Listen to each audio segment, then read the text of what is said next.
Chapter 2. The Ballad of Hallow Reach. Dear Survivor, I am writing this out of desperation, as if maybe if someone else can know the story, the things that happened here will have mattered. Years after the bugs arrived and the dead began to walk, the world kept turning. Survivors learned to build and fight and made a sanctuary, a small settlement called Hallow Reach. As time went on and we got better at fighting them, the real threat became ourselves. After the death of our beloved elected official, corrupt law enforcement and bandits created chaos in our world. What we didn't know was we were about to be caught in the middle of someone else's war. A man named Thorn had been studying the bugs and the undead, learning how to control them to his whim. In the process, he was driven completely mad and vowed war on humanity. Thorn attacked the survivors of Hallow Reach, sending hordes of bugs and dead to the town walls. Lives were lost. Damage was sustained. It took us a while to get back on our feet.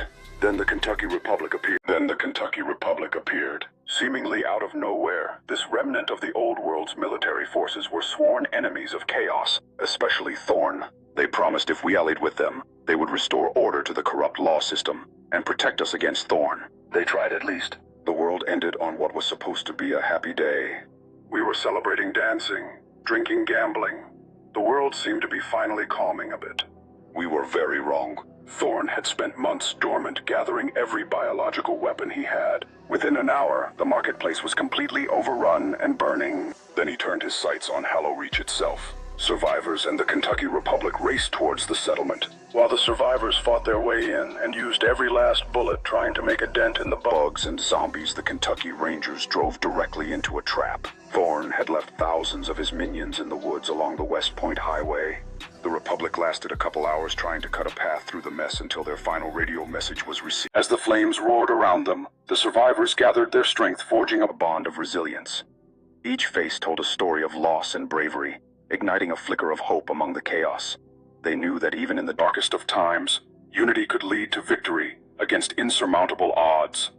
With every heartbeat, they strategized, prepared, and reminded one another of their shared purpose.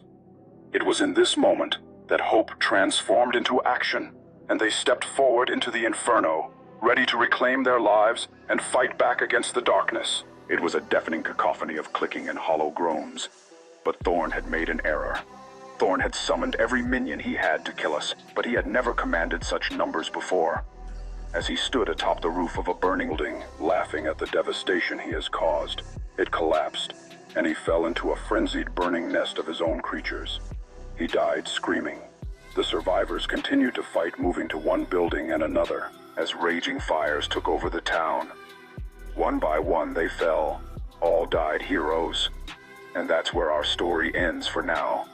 I think the building I'm in is burning now, but a final message. Don't give up.